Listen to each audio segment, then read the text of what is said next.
네, 이번 시간에는 이제 202페이지 집합건물의 소유 및 관리에 관한 법률을 공부할 건데요. 우리가 지난 시간에 민사특별법으로서 이 주택임대차보호법하고 상가건물임대차보호법을 봤고요. 이번 시간에는 나머지 집합건물법, 가등기담보법, 부동산실명법 좀 줄여서 읽은 건데요. 이 세 가지를 간단히 공부해 보도록 하겠습니다. 집합건물법은 이렇게 생각하시면 돼요. 그냥 아파트를 딱 상정해 놓고 우리 대부분 이제 통계상으로 50% 이상의 국민들이 지금 아파트에 살고 있다는 거 아니에요. 그래서 그것들을 좀 규율할 필요가 있다는 거예요. 그래서 집합건물법을 만들었는데 이제 아파트를 보자면 이런 구조로 놓고 보시면 돼요. 대지 위에 건물이 지어지고 그 건물 중에서 우리가 딱 현관문 열고 들어가면 우리 집이 있잖아요. 현관문 열고 딱 들어가면 우리 집이 있어. 그거를 전유 부분이다 이렇게 말한다. 전유 부분이다 이렇게 말하고 그 다음에 그거 외에 그 우리 아파트 현관문 열고 들어가기까지 뭐가 있느냐면 복도가 있고 엘리베이터가 있고 막 그렇잖아요. 그것을 뭐라고 하느냐? 같이 쓰는 부분이다 그래서 공용 부분이다 라고 이렇게 말한다. 그래서 이제 일단 기본적으로 이 전유 부분에 대해서 소유권이 인정이 되는데 그것을 구분 소유권이다 라고 말한다. 네, 기본적인 용어만 좀 알아두시면 돼요. 구분 소유권이다 라고 하고 그 다음에 이제 공용 부분이 있고 대지에 대해서 봐보세요. 아파트가 땅 위에 있으려면 그 대지에 대한 사용권 요게 있어야만 되겠죠. 그래서 이게 대지 사용권 여기 있어야 되고 이 공용 부분과 대지 사용권은 전유 부분과 일체성이 있다라고 말한다. 그래서 전유 부분과 일체성이 있어. 이 말은 뭐냐면 분리 처분하면 안 돼. 따로 처분해버리면 안 돼. 이런 개념인 거다. 그래서 집합건물법은 일단 우리 입문 강의에서는 이 전유 부분, 공용 부분, 그리고 대지 사용권 이 세 개로 이루어지는구나. 이거 받으시고 그 전유 부분에 대해서 구분 소유권이 있고 공용 부분 대지 사용권은 전유 부분과 일체성이 있다. 이 정도 개념만 보고 가시겠습니다. 거기에서 우리 교재 202페이지를 잠깐 봐보시면 먼저 1번에 구분 소유권 나와 있는데 구분 소유권이란 일동의 건물 중 전유 부분을 목적으로 하는 소유권을 말한다라고 해서 전유 부분 동그라미 전유 부분을 목적으로 하는 소유권 이것을 구분 소유권이다라고 한다. 예를 들면 그냥 301호 A동 301호 401호 501호 이것들이 전유 부분이 되고 그 부분에 대해서 구분 소유권이 인정된다 이렇게 말합니다. 1번에 일반 건물의 구분 소유가 나와 있는데 거기에 첫 번째 줄 독립성 여기다 동그라미 쳐둡니다. 한마디로 현관문을 열고 딱 들어가면 독립된 구조로 이루어져 있잖아요. 그래서 독립성이 있어야 한다라고 한다. 그 다음에 02번에 공용 부분이 나와 있는데 공용 부분과 관련해서는 우리가 요거 이제 놔두고 다음 페이지로 가시면 203페이지 2번에 가시면 공용 부분은 구분 소유자 전원의 공유에 속한다. 공유 동그라미. 그래서 이 구분 소유자 전원의 공유에 속한다는 것 받으시고 그리고 맨 마지막에 8번에 가시면 공용 부분에 관한 물권의 득실 변경은 등기를 요하지 아니한다. 등기세모 등기가 필요 없다는 것인 것이다. 즉 뭐냐면 이 구분 소유권의 매매가 있으면 공용 부분은 따라가야 될 거 아니에요. 따로 등기까지 하게 되면 무슨 복도를 어떻게 등기를 하느냐고요. 말이 안 되는 얘기지. 그 얘기예요. 그 다음에 이제 3번에 대지사용권 나와 있는데 대지사용권은 첫 번째 줄 전유 부분을 소유하기 위해서 인정이 되는 것인 거죠. 그런데 대지사용권이 우리 이런 거 한번 생각해 보세요. 반드시 그게 소유권이어야 된다 이건 아니에요. 우리 아파트를 지으려면 이 대지를 매입해 가지고 그 위에 건물을 지을 수도 있지만 보통은 이제 이렇겠죠. 보통은 이럴 텐데 그게 아니고 지상권 설정한다든지 임대차 계약을 통해서라든지 해서 집을 지을 수도 있다는 것인 거죠. 그래서 그 두 번째 줄에 보시면 대지사용권은 통상적으로 소유권이지만 그 밖에 지상권, 전세권, 임차권 등도 대지사용권이 될 수 있으며 이렇게 해놨죠. 예, 요걸 뭐 외울 필요는 없어요. 꼭 땅을 사가지고 아파트를 짓는 게 아니다. 요것을 봐두시면 되겠습니다. 그리고 이번에 대제 종류에서 3번 보시면 분리처분 세모, 분리세모, 처분세모. 이 대지 사용권을 구분 소유권과 분리처분하면 안 된다. 이런 취지인 거죠. 네, 이렇게 해두시고요. 이게 집합건물법은 조문 자체가 엄청나게 많아가지고요. 시험으로 대비하기에는 매우 어려운 부분입니다. 그래서 일단 여기서는 이 세 가지 개념 정도만 보고 가시면 충분할 것 같아요. 이렇게 해두시고요. 그 다음에 이제 206페이지로 바로 가시면 04번에 가등기 담보 등에 관한 법률 이게 나와 있는데 이걸 한번 생각해 보시겠습니다. 근데 가등기 담보 등에 관한 법률은 이것을 저당권과 비슷하게 생각해 놓고 보시면 돼요. 저당권과 비슷하게 생각하면서 보시면 되겠다. 근데 줄여서 가등기 담보법 이렇게 할 건데 이 가등기 담보법은 우리가 앞에서 주택임대차 보호법, 상가건물임대차 보호법 이렇게 보호법이 있었는데 그걸 다른 말로 하면 주택임차인 보호법, 상가건물임차인 보호법 이렇게도 읽을 수가 있어요. 그다음에 이제 근데 이 가등기 담보법은 채무자 보호법이에요. 또 말을 바꾸면 고리대금업자 규제법이다 이렇게 생각을 해두시면 된다. 근데 우리 이걸 공부할 때는 저당권을 먼저 생각하셔야 되는데 저당권으로 담보되는 채권을 피담보 채권이다 이렇게 했었고요. 그 다음에 이제 거기에다가 예를 들면 이제 부동산 어떤 부동산이 있어 그 부동산에다가 저당권을 설정하면 가등기 담보법이 되는 거예요. 근데 이제 이런 게 한번 봐보세요. 여기 피담보 채권에 대해서 가등기 담보법이 적용되려면 이게 소비대차에 기한 채권일 때만 적용을 해준다는 거예요.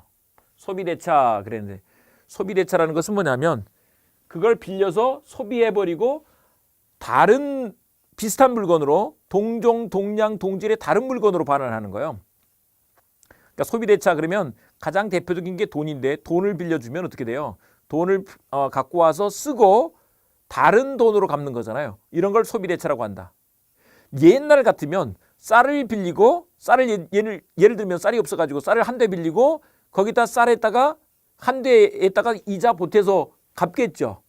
그러면 이제 나중에 갚을 때는 그 쌀로 갚는 게 아니고 그와 같은 품종의 어떤 다른 쌀로 갚는 거죠.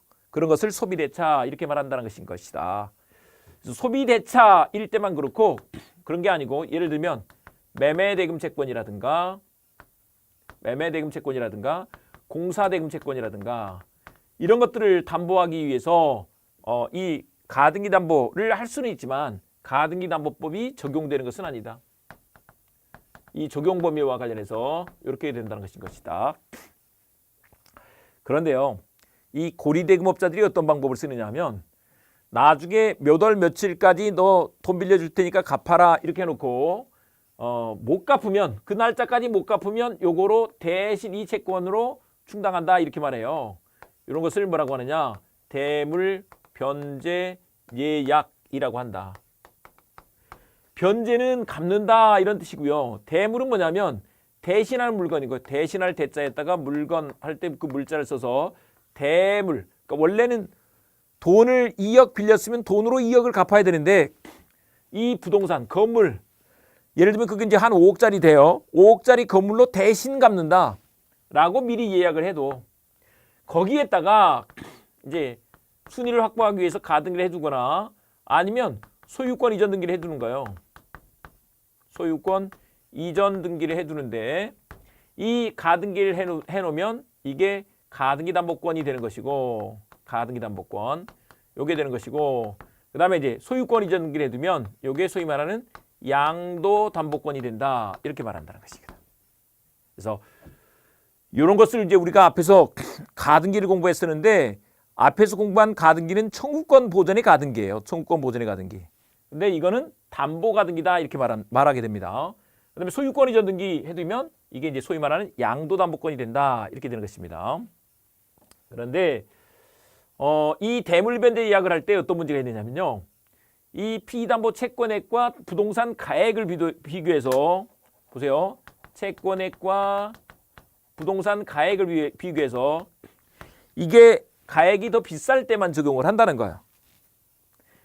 이 채권액은 2억인데 부동산 가액은 5억이에요. 그러니까 한마디로 2억 빌려주고 뭐 이자 다 치더라도 5억이 절대 안 되는데 그 5억짜리 건물을 날로 먹겠다라고 할 때만 적용을 한다는 것이다. 만약에 이게 역으로 채권액이 더 커요. 이게 5억이고 이게 2억이라고 생각을 해보세요.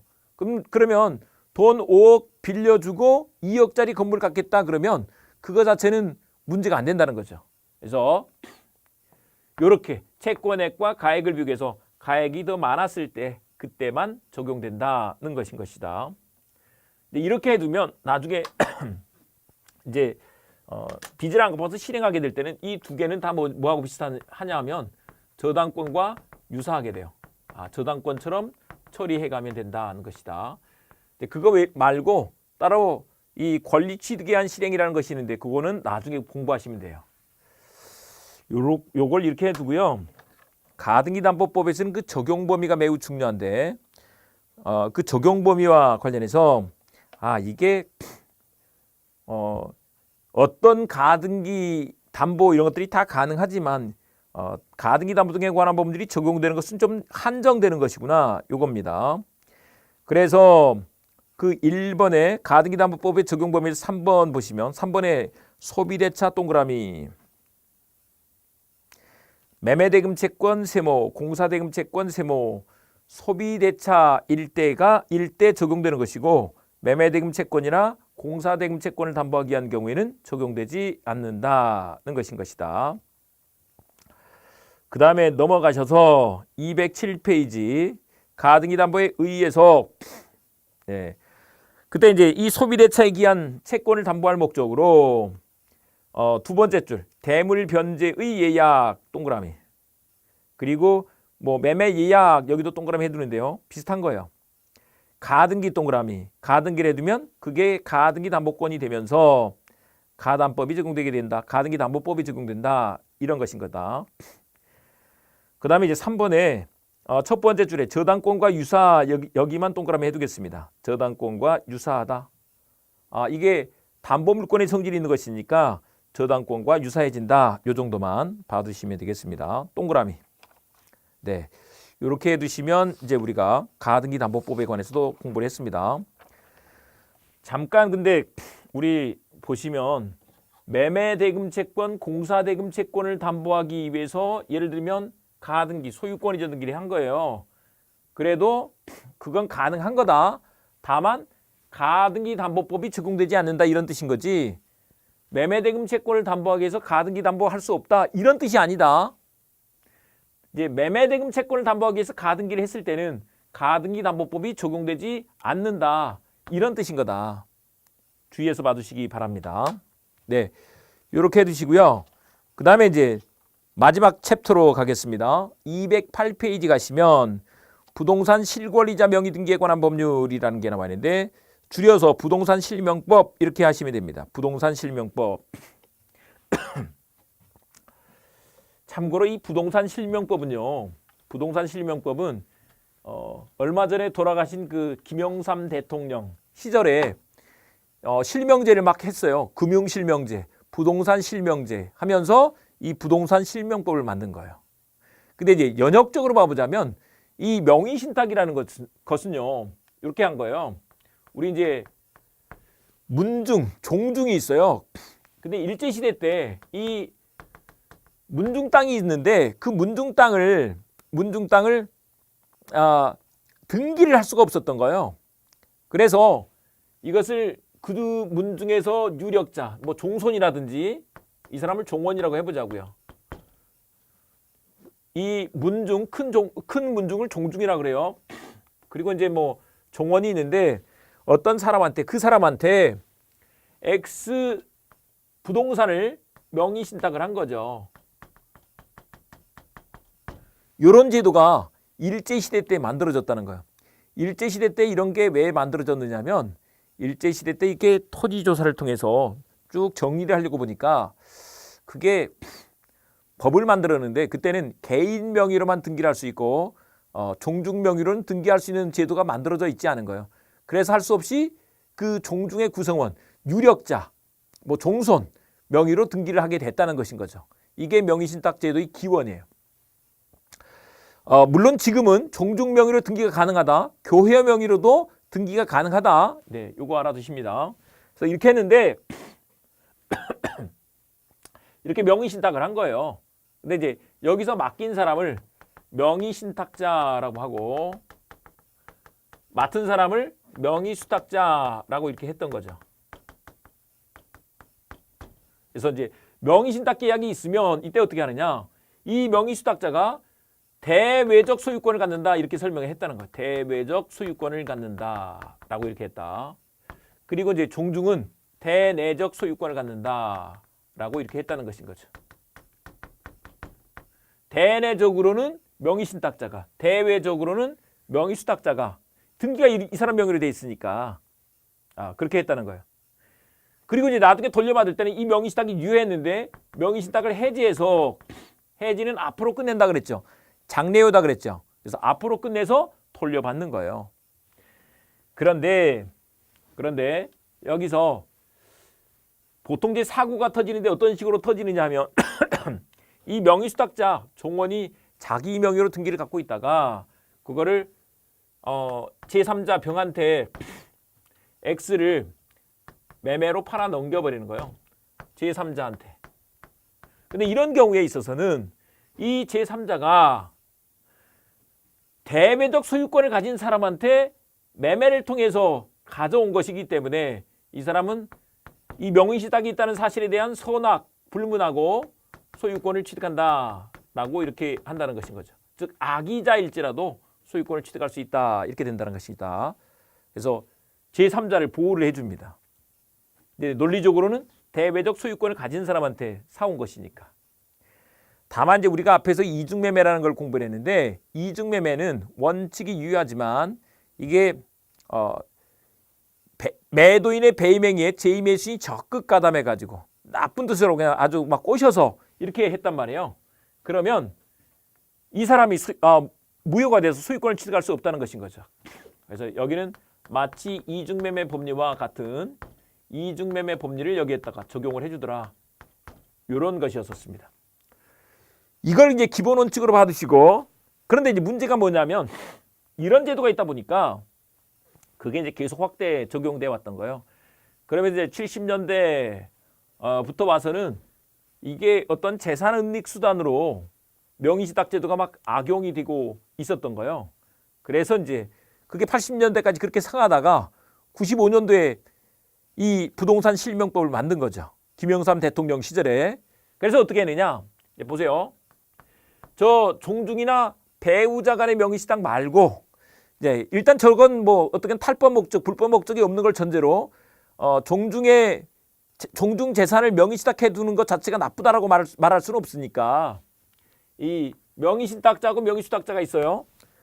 부부간의 명의신탁까지도 괜찮아요. 근데 이제 뭐 자녀한테 명의신탁을 한다든지 형제한테 명의신탁을 한다든지 이런 것들 다 무효다 이렇게 한 거다. 그래서 보시면 명의신탁자가 있고 명의수탁자가 있는데 이때 X 명의신탁 있어도 요게 무효다 이렇게 된다는 거다. 그리고 이제 등기 해둔 거 부동산 물권 변동도